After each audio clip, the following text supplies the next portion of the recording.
Hi, everyone. Welcome to the Shift Podcast. I'm your host, Ricardo. This is a show where inspiration meets leaders and everyday people who come in, share about their shift and how they've shifted their lives and how they are helping other people become the best that they can be. So this week, I have the amazing Andrew Jenkins, a friend of mine, and he's coming in to share his journey of 42-day challenge.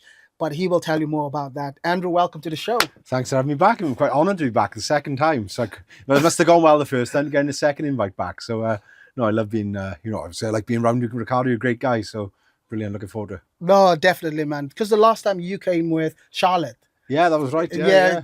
You brought Charlotte on, and Yeah, it was just great with the two of you. Yeah, it was. And Ruben behind the camera as well. Yeah, Ruben was here as well. Yeah. Really inspired us. And just for people who don't know you, just give us a little bit of background that you feel comfortable with in terms of who's Andrew Jenkins?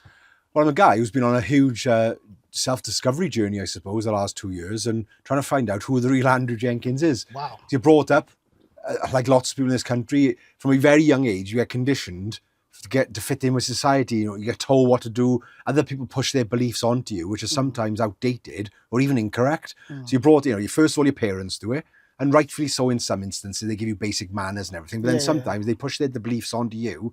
Do this like your dad, do that, do this job, do this, be successful. Yeah. And then we go to school, you get conditioned some more by the teachers.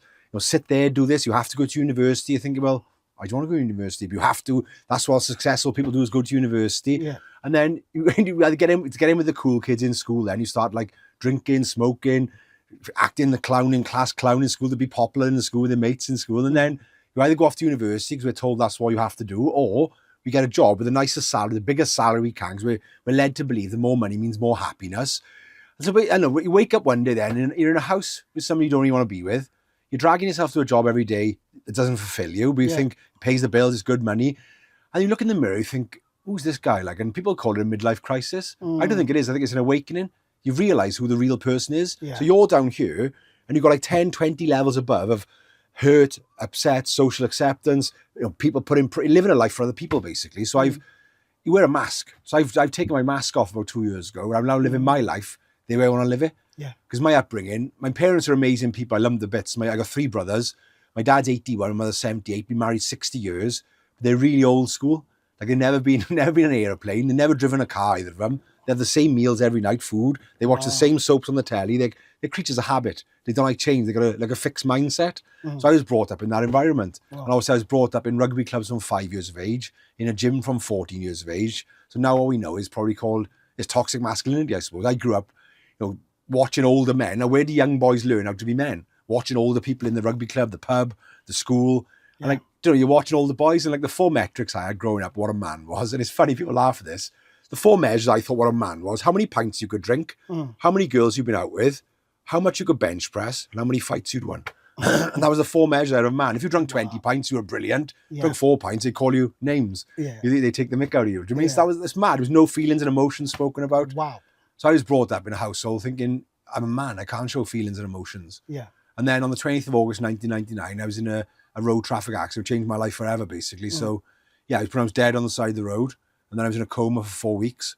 And my family were told, well, if I woke out of my coma, I'm not going to recognise anyone, walk, talk, use my arms and legs ever again. So I woke up, luckily I knew who they were, who people were. I can't remember what happened to me. They had to explain it to me. Yeah. And then doctors came around a few days later then and said, you're never going to walk again. And my first response was to the doctor, I guarantee I'll walk out of this hospital. And he said, you won't. And I said, I will. And I argued with the doctor. My mother said, it's embarrassing. The man is trying to tell you you're not going to walk again, and you're lying in this intensive care bed, all tubes coming out to you, saying you are going to walk again. So, the physical injuries were really bad, but the biggest challenge I had lay ahead was my mental health, unbeknown to me. Do you mean I put a mask on every single day, go off to work with a shirt and tie on, big smile on my face, but behind closed doors, I hated myself, hated what I saw in the mirror, wish I was dead. I couldn't accept what happened to me. My life was, excuse the pun, my life was a car crash, basically, for years and years and years. Self-sabotage, anything good happening to me. I had no confidence, no self-esteem, and I projected onto other people then as well. Do you mean my insecurities on other people? Yeah, so then I didn't like the version of myself years ago, so I started working on myself then. Probably about 23 years after my accident, I started working on myself. And then I met the man who saved my life, who was, incredible, Professor Lane. And he told me, you should be dead. He said, you're a miracle patient. He said, you should be dead. So meeting him made me realise there's no Andrew Jenkins part 2 or the sequel. This is my life. So I got to either use my trauma for good to help inspire other people. Yeah. So the long answer, but that's my journey. I think it's important for people to understand where I come from and what I've been through to understand where I am now. Because I'm a different person now than I was 6 months, a year, 2 years, 10 years ago. A completely different person. Yeah. So like 2 years ago, you said 2 years ago, you kind of like discover, okay, this is Andrew Jenkins. How was that, like, say 2 years ago? What did you put in place in terms of like, or what was the shift for you? Yeah. Like, what changed for you that you're like saying, nah, I was okay with that guy, but also I'm okay with this guy?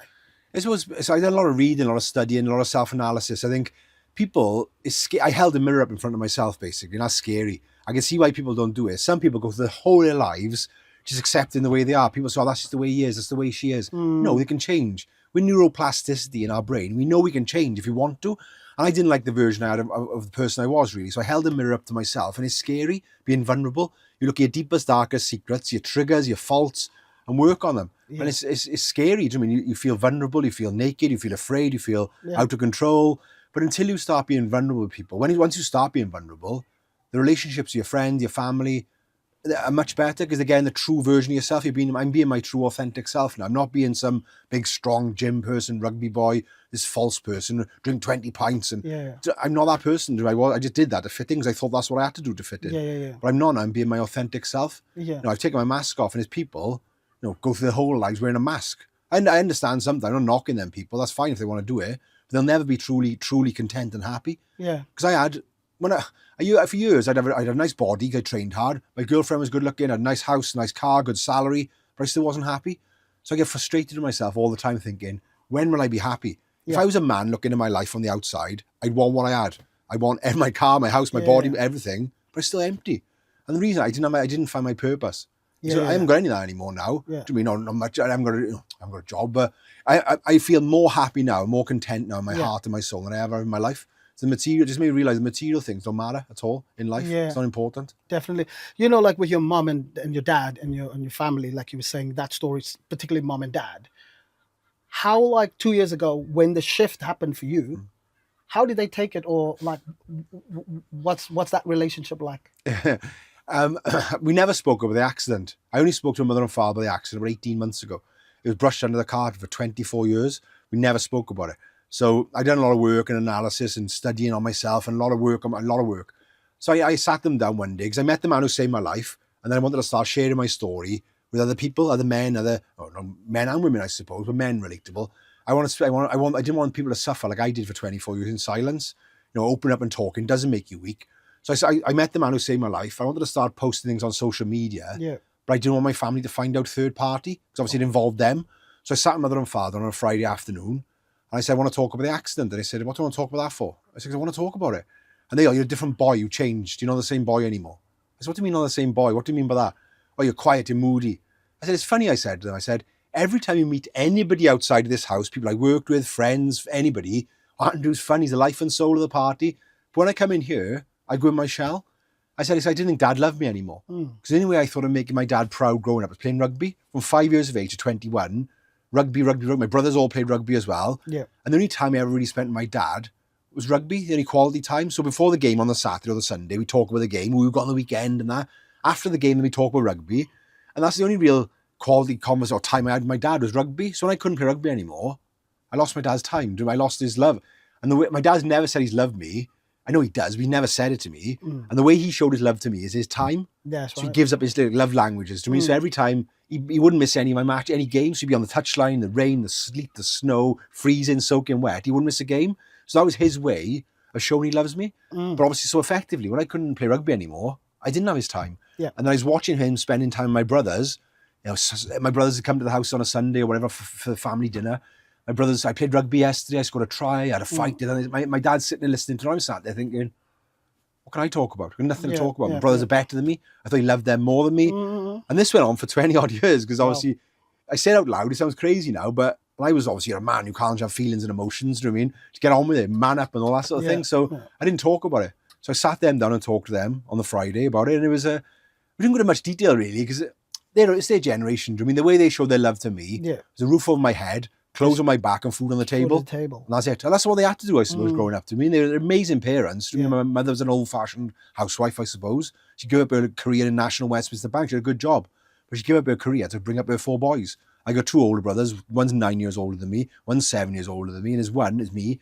And one's 7 years younger than me. So she gave up her career. Yeah. My dad worked in a factory. So every time he came on Friday with his pay packet, his envelope, he'd give my mother. She'd put it in the cupboard. And every Sunday, she'd give him a couple of quid to go up the workman's club on a Sunday night. They're really lovely people, but they're just stuck in the 1930s. Do you know what I mean? And so yes, I brought up, thinking you can't show feelings and emotions. So it was a weird conversation when I had it, but I need to have another conversation on probably. We had an hour conversation. Yeah, I think so, because like Jenkins, which we're going to go into after the 42-day trek, because they were there, isn't it, towards the end, and I could see, because I was there, I could see that how the joy and being proud about you didn't come through words, but their body language were really speaking about, when they started seeing how other people celebrating you, that I could see there as well, like, wow, there's a moment of a shift there for them, but we'll get to that one. The Traitors,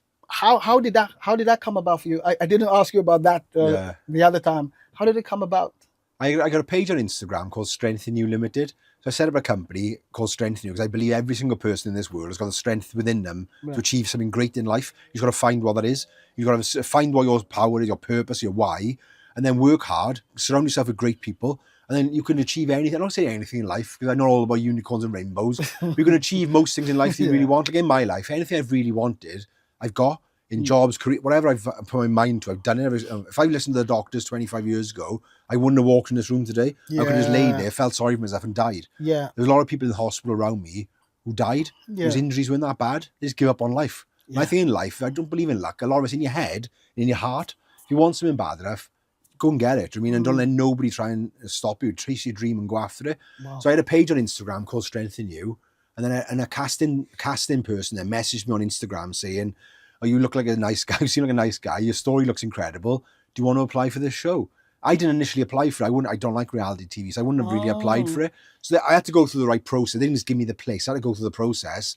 But they initially approached me asking if I wanted to go on there. So then I thought, I don't really want to be I don't care about being recognised. I'm a down-to-earth guy from a council estate in the valley, so I don't care about being recognised and getting free things. I did it to get a profile on a platform I got now to help people with their mental health and well-being, which is what I'm doing now. So I thought to myself, I wanted to do that before the Traitors, but I had like a couple of followers, I had no connections and anything. But now I got thousands of followers, lots of connections, and great people I've met to help me help other people now. That's all I want to do, really. Wow, that's powerful. Yeah. Because some people who go on reality TV, isn't it? They have ulterior motives. For famous. Yeah, exactly, for their own kind of gain. Yeah. But that platform has enhanced or brought out even more the person that you are. Yeah. And now you can touch as many people as you want to their lives with the story. Yeah. But what was so fascinating when you were saying to the doctor, "I am gonna walk," like that mentality, like what went through your mind, like like, and I can understand your mom is saying, hey, these people, they studied. Where did that grit? I thought, even though I said like growing up, I never like to use the word trauma. I know emotional trauma they call it, right? Because I always assumed trauma means something really big and bad happened. My upbringing was amazing. My parents were amazing, loving. It was a good upbringing. Do you know what I mean? We're just old school, I suppose. So, but look, growing up, I didn't have any emotional trauma. Because my dad's never said he's loved me. My mother's probably said it once. Because I empathise with them. I'm compassionate towards my parents now. They don't know how to show their emotions either. Like you said, you touched on it briefly. I would probably go into more detail later. The walk. They never said they were proud of me or loved me. They didn't even say it, but I could see their face. My mother was getting upset, was crying. Yeah. And my brother was there as well, Kevin. And I could see he been crying as well. So they didn't say they were proud of me. They never said to this day they're proud of me. But it's funny. I know they tell other people they're proud of me. Oh, Andrew's on BBC, Andrew's on Children in Need. They won't tell me to my face, but they'll tell everybody else around them, his friends, my dad's friends, my mother's friends. It's funny, like, and when I go to my mother's house or whenever my brothers come there, they'll talk to me about my other brothers, but they won't talk to they won't say anything to my other brothers. It's a mad dynamic. They won't actually stay out. They can't. I think they just can't. They don't know how to do it. They don't know how to express their emotions. Exactly. No, I saw that when I you know, like when we meet people, Yeah. we people's people, right? Yeah. And so when I came and I saw you know, your strength and finishing, and as we were walking with you, and as you came in by Sophia Gardens, right? Yeah. And I saw your mom and dad, and I was just like, I just looked at them the whole time Yeah. because I was like, look at how proud these two are. I Mm. was like, open your mouth. Yeah. Do you know what I mean? And Yeah. but even in that, because that body language was saying that, Yeah. yeah, you know, others are celebrating you, and it's kind of like, yeah, he's my son. Yeah. You know, Yeah. that's my boy. Do Yeah. you know what I mean? Yeah. But not with Don't say me. words. Yeah, with- don't say to me. not with words. Yeah. Yeah. And that's just fascinating. So Yeah. yeah, So that's sorry, off the question. I didn't. I thought I was on about. I my upbringing. I didn't have, but I suppose having two older brothers and being brought up like I was Yeah. gave me the strength and determination to help me through my accident. That's my resilience, determination, being a winner, being strong, and having Yeah. two older brothers, being really competitive in the household. Yeah. Having three brothers, all rugby person, sports Yeah, mad. Do you know what yeah. I mean? So we're really competitive in the household. So even though I say we didn't have the emotional support or emotional thing, yeah, it gave me that. It gave me other skills which Yeah. will see me through the accident. They'll Yeah. see me through that accident. And when Yeah. somebody tells me I can't do something, I'll do it, and I'll do it 10 times better than they think. Yeah. Prove people wrong. Yeah. I've always proved people wrong in my life. Do you know what I mean? People write you off or you never be successful, you never do this, teachers. Yeah. And, you know, I'll show you, I'll prove you wrong. Do you know what I mean? And I enjoy, I get a buzz off it. To be honest. Exactly. Yeah. So tell us about the 42-day the challenge. You know, what was that about? Right, I did a 42-day challenge, walking just over 1,200 kilometres across 4 countries. So I started off in Ardross Castle, where we filmed the Traitors, right up the top in North Scotland. And then we walked through the length of Scotland, a little bit of England, across the Northern Ireland then, back over to North Wales and through the length of Wales. We visited a number of castles, but the 4 main castles were obviously Ardross Castle in Scotland, Lancaster Castle in England, Carrickfergus Castle in Northern Ireland, and Cardiff Castle. I finished in Cardiff on the 10th of November. And it was like, it was being told I couldn't walk, wouldn't be able to walk again 25 years ago, to doing that was a big achievement for me. But I did it for people out there, to show people I ticked so many boxes, been in a coma. I did it for people out there who've lost their confidence, their self-belief, because I had scarring. I lost my confidence, my self-esteem for years, hated myself, call myself a freak every day. Negative self-talk. I tell people now I do my talks and I said, positive and negative self-talk is so important. Yeah. And I say every single day I call myself a freak or horrible names every day. And after a while, you start to believe it. Yeah. So I lost my confidence. I've been in a coma. I've been told I can't do something. All these boxes. So people looking at me doing that walk thinking, well, if he can do it, I can do it. And I did it for people out there. I want to be like, not a beacon of hope, but there's so much negativity in the world these days. Yeah. Like, I don't watch the news anymore. And not because I'm ignorant. I just don't want to listen to it because I try and protect my own mental health and well-being. Yeah. All this is negative. War here, stabbing you, this, there. And I'm thinking, I don't want to watch it anymore. If something important happens, I'll find out somehow. And so I don't watch that anymore. I want people to look at me thinking, oh yeah, he's doing great things. I mean, to come from that, doing that is a big achievement. If he can do it. And I get lots of messages of people now saying they've started doing things off the back of that, which is what I wanted. Oh. Yeah. And so what your personal connection with the walk was with Headway, right? Yeah, well, I they asked me to be the front of their national campaign they did back at the beginning of last year. The campaign was called The Life Rewritten. So basically, it's a brain injury association. So it was rewriting your life after a brain injury. So I was the front of the national campaign around the country. So I went to London, did a filming with them, and interviewed a couple of brain injury survivors. And I thought, I might as well do it for them, because I never used Headway when I had my accident 25 years ago. I never heard of them before. I never used anybody, to be honest with you. So so I never. The only reason I did it with them is because I just worked with them a couple of months back, or a couple of months beforehand. Then with that national campaign I did, and they do great work in all fairness. So they do, they it's not just the survivors of brain injury they help, it's the families they help as well. Yeah. They do great work. So I thought I'd raise some money for them, because they are a big charity, but they do need vital funds. Yeah.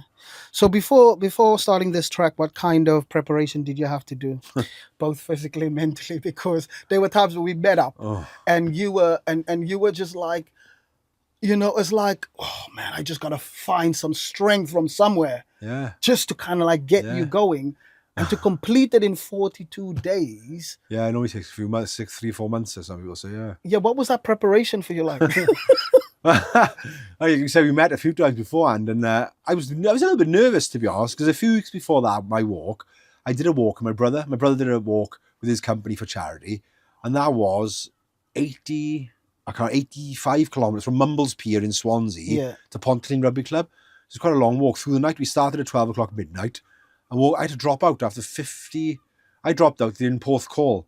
My partner came to pick me up from my run and I said, please come and get me. I can't walk anymore. Wow. My legs had seized up. Yeah. Literally, it was horrendous. And I thought, oh no, this walk's going to be a nightmare, my walk. My walk, I wasn't walking like 80 kilometers a day. I was walking like 35, 40 kilometers a day. But still, mentally, I started doubting myself then. I thought it was going to be a really hard work. Yeah. So all you can do, I suppose, is walk and practice. Practice is do long walks. And I didn't think I did enough enough long walks, or I should have done really. But your body gets conditioned after walking so long, because you've got fast twitch muscle fibers and slow twitch. My fast twitch is short, sharp, explode. I have a lot of that because I got a lot of weight training, running, rugby, sprinting. But my slow twitch muscle fibers are long distance endurance, were non-existent. Yeah. But after walking a couple of weeks or whatever, you get used to your slow twitch muscle, gets stronger then. So you don't get fatigued. So what happened to my brother's walk, I was speaking to people, physios and that about it, they said, all that's happening, your slow twitch muscle fibers are getting really fatigued. Yeah. So you seize up. That's why you're seizing up your legs. I'm just shuffling along. But then after my walk, I could have walked miles. I could have carried on walking for miles towards the end. I felt good.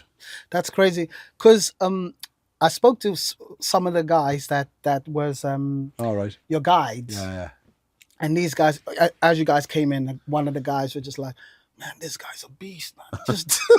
Just doesn't give up. Yeah. You know what I mean? Yeah. It's like, and there were times where with, I think there was a time when you, Yeah, my ligaments in my knee. yeah, your knee, and he said, man, he was just like, yeah, let's go. Yeah. I said, relax. You know what I mean? Just relax. And that's that same grit. Yeah. I'm a walk again. Yeah. Because I can walk, and I'm gonna complete it. Yeah, my ligaments in my knee went on my right knee. I stepped off a curb. I think it was done 800 and something kilometers, and I stepped off a curb towards Liverpool, so I can't remember exactly where it was. My leg just collapsed underneath me. Oh, but it's my own fault, because they managed to find me an emergency physio on a Saturday afternoon in Liverpool. I thought they'd never find me anyone. But they did. A girl, she was lovely, and she said, have you done any stretching at all? Any rolling? I said, no, I haven't done any. She goes, done 800 kilometers, done any stretching? She goes, your calves and your hamstrings like cement. They're rock hard, she said. So she massaged my legs. Honestly, I could have jumped on the ceiling. It was agony. She was like digging her elbows and her fingers into my calves. Oh my God. And and then Dan, who owns the company Challenge the Wild, who did my logistics and the walk with me, they did my guides and everything. They said they were going to pull me out of it. Yeah. They say I was sat in the back of a car. I was doing my trainers or something, and Dan said, "Oh, we're thinking, pulling. You got to think of your long-term health and everything like that." I said, "No, I'll crawl if I have to. We're not going to stop. I'm not going to stop." Like, so, yeah, like I say, I think I don't know what it is. Something. I wish I had some like amazing guru answer I can give people. Yeah. I just got something inside me. I gotta do something. When I got something in my head, I gotta finish it. I gotta do it. I can't quit. I can't fail, basically. Wow. So the journey took you through Scotland, Northern Ireland, England, and Wales. Which part of the trek stood out for you the most, and why? For Welsh people, that would probably shout to me, but honestly, Scotland. I honestly can't explain how amazing it was. I was walking in mountains, lochs. The scenery, it was unbelievable. I was talking in my videos. I'd look at the video later thinking, it doesn't do it justice. People look at me saying, looks like a little hill. I say, it's not a hill, it's a mountain, it's a huge valley. I was walking in valleys and mountains either side of me. I was explaining all these huge mountains. I watch it back and I post it. I think, it looks like a little hill. Because everything around you is massive. So you can't get no scale. So everything looks massive around you. Yeah. But honestly, the air quality was so pure. Yeah. There was something called lichen. It's a green, like moss stuff. It only grows where the air is pure. And there was so much stuff around of that everywhere. And like my lungs were burning. Sometimes when you walk, my lungs were burning. Yeah. It goes to show my average resting heart rate before I started was 73. Within 3 weeks or 2.5, 3 weeks, it went down to 56. My resting heart rate. What? Because I was in mountains. For the first time in 20 odd years, my mind stopped racing. I wasn't thinking about money, work, nothing. There was no smog, no cars, no city, no people. It was just me on my own. For the first time, I always worry about everybody else and I'm looking after everyone all the time. I tried to. But for that time, it's not selfish, but it was just me and my guide sometimes. I was just walking and silence. I didn't listen to any headphones at all on any stretch of my walk. I didn't listen to any podcast, music, nothing. It was me in nature, listening to the birds, the mountain, the mountains, the wind, the rivers. It was so peaceful. My mind stopped racing. It was, if I could bottle that feeling up, it's priceless, honest to God. Yeah, you came and you shared that because you came to Cardiff, and I remember asking you, and you said like, man, Beautiful. if I can just go back and you wanted It to was do so beautiful. other stretches of the UK, Cornwall, and then that sort of kind of areas. But your mindset was so different that it's kind of like, if he wants to do anything right now, he'll just conquer anything. Yeah. It was so encouraging to actually see that, and then obviously you posted on your journey as well, and you post the authentic, Yeah. not just the good. But I was just thinking like, man, how does and then you were spending time with people as we were walking. Oh, it was lush. It was honestly, it was amazing. I want to do something else now, but yeah, it was incredible. Our first 3 weeks in Scotland were by far. Yeah. As you started coming back down towards cities, my average resting heart rate went back up to 72 then. So we went from 73, 72 down to 56. It started creeping back up again. It started when I started coming down towards thinking about work and thinking about organising the end thing, getting my parents there. So thinking and worrying and stressing. This goes to show how much stress we put our bodies under. Yeah. Some stress is good, obviously keeps us alive. I mean, fight and flight and that. But then when it's constant stress, you've got to start looking at your life and thinking, like, something's got to change. Like, the stress kills people. The stroke causes strokes, heart attacks, and that. And in this country, we see stress as like a badge of honour. We've created this world. I got a stressful job. My job's stressful. But it shouldn't be like, guys, like we see, I'm a stressful person. Which, why are you stressed? You shouldn't be stressed all the time. You should do what you mean? And meet Ricardo. I don't think I've ever seen you stressed. I've never seen you stressed. I was the happiest man I've ever met. Yeah, but I see that bottle take what you're taking. It's brilliant. Exactly. Right. But see, in work, people say it all the time, oh, I'm stressed. I've got a stressful job, stressful life. Yeah. Why? You look at your life and say, what's causing you stress? Your relationship, your job. What's causing it? And get rid of it. Exactly. And that whole thing, like you were saying, the person that I am, it was because of, say, 22 years ago for me. It's like I was suicidal, depressed, and I was about to take my life because of the only thing that I thought the sports would give me, something I can take care of my family. Yeah. And so when that was taken away, where you were in the state where you think that was 22 years ago. So when I came out of that and I looked at, okay, what can you still give? I can encourage, I can inspire, similar to, that's why we connect.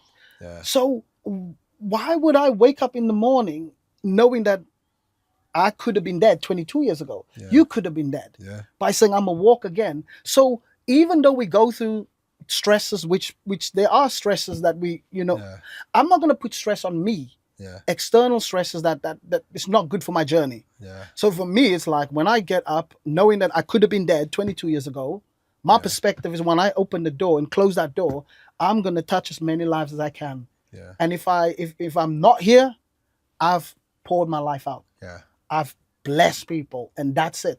So that's my kind of concept of needing to have people around us that kind of like can encourage and inspire us. So when I see you, I'm like, yeah, come on, let's go again. Yeah. Do you know what I mean? You feel the sense of like another step. Let's step it up, Yeah. And it's competing with yourself, really. Like for me, I don't want to be like somebody else. And just like you say, authentically, Andrew is just Andrew. And it's like, yeah, we like this Andrew. Yeah. Now, if you don't like the Andrew, you got to find a different Andrew. The problem is that people do compare themselves. That's the problem these days. I think with social media, younger people as well, especially, are comparing themselves to somebody's best moments, their highlight reel. I mean, they're not, nobody ever posts with the bad stuff on social media, do they? So you're looking at these people. I go to bed every morning. Something like I was talking to somebody the other day, and I said, who do you follow? Who's your inspiration? Like in that? Oh, I follow this person. This person sat in their yacht in Dubai, and they've got a 6 ripped body, really amazing figure on them.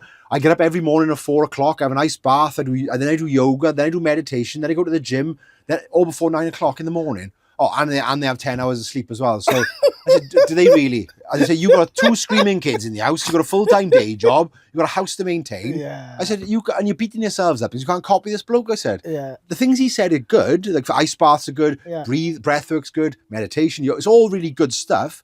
But you have to fit it in around your busy, normal lifestyle. You're right. This guy's fortunate enough. I say, A, is he really doing that? Or is he just posting about it? Yeah. If he is, good luck to the man. But I said, yeah, perhaps he hasn't, that's his full-time job. I said, you work in office 9 till 5, you work shifts or whatever, so you can't do it. Like, so stop beating yourself. Stop. The only person to compare yourself, I used to hate this saying years ago, is the person looking back in the mirror, is you. You're the only competition in this world. Yeah. I used to go, that's nonsense, gobbledygook. But I get it now. I understand it. Just be better than you were yesterday, a little bit better every week, day, month, whatever. little small wins, and then eventually you'll get your end goal. Then just keep on like small, moving forward all the time. And when you do fall back, because you will fall back, because I fall back now and again. Yeah, all of us. Don't beat yourself up. Don't try and people say, "Oh, forget about it." I said, "Don't forget about it. Try and learn from it. Yeah. Why didn't that day go so well? What could you have done differently to make sure it doesn't happen again? Don't just forget about it and get up the next day and the same thing happen again. Just think, what went wrong that day? Like at the end of every day, I try and like, what went well today? What went bad today? Yeah. What could I have done differently to stop having so many bad days, or to learn from it and grow? That's how you grow. Growth in life, mindset. Yeah, that's the growth mindset. Yeah. The one time somebody said to me, "Man, you're always happy," and I said, "Yeah, I try to be, But some people be like, "Yeah, but you can't be like that every day." I get that too. But when you start telling them about your story, your real story, and then they're like, "Oh, I didn't know," and it's like, so why do you want to know all that stuff? Yeah. So you can feel good about yourself, so we can lick each other's wounds. And it's like, but it's like when you tell them the story, they're like, "Oh, I didn't know you went through that." They're like, but now you can see why I am energized. Yeah. Why I do what I do, because at the end of the day, it's like you're saying, it's learn. Nelson Mandela said, "There's no such thing as winning and losing. There's only such a thing as winning and learning." Yeah. All the time. It's what are you learning? What are you learning about yourself? Yeah. And I can literally look at the guy in the mirror, like Michael Jackson says, look to the man in the mirror, and then ask him to change his ways. It's true though. I think when I like do talks, I talk about failing. One of the things I talk about with the younger generation is breaking that stigma of failing. Failing is not a bad thing. I was so scared of failing growing up all my life because I thought failing and losing was bad. So I never stepped in my comfort zone. I'd only ever do anything I knew I was going to be good at or win. I wouldn't do anything out of my comfort zone. No, I wouldn't do that. I'd lose. So it was so bad. My son, when he was younger, growing up in school, he'd come over every year in sports day to get me for the Father's Day race. "Oh, come on, Dad, come and run in this race. Come on, Dad." Every year, I'd say I got a bad leg. I'd go in my suit on purpose. I couldn't run. It was because there was two boys there I knew. Yeah. One did 100 metres and 200 metres for Wales, and the other one played rugby on the wing for Wales. So I knew I'd lose. So how mad I wouldn't do the Father. Okay, he didn't care, my son. If I come first, last, he didn't care. But like I wouldn't do it because I was so scared of failing growing up. And like I regret that now. I can't go back now and do that. I missed out on so many opportunities in my life. I was scared of failing. So I say to people now in school, I said, "Hands up who thinks failing's a bad thing." I said, "What if I told you it's not?" "Yeah, it is. Yeah, it is." I said, "Why? Tell me why." I said, "Your family love you exactly the same. If you come first, second, third, it doesn't matter. Your parents, your caregivers, your brothers, sisters, they love you exactly the same. They don't treat you any differently if you come last. It doesn't matter. You don't associate your self-worth with your achievements in life. Your self-worth is your self-worth as a human being, regardless of what achievements and how big your house is. It doesn't matter.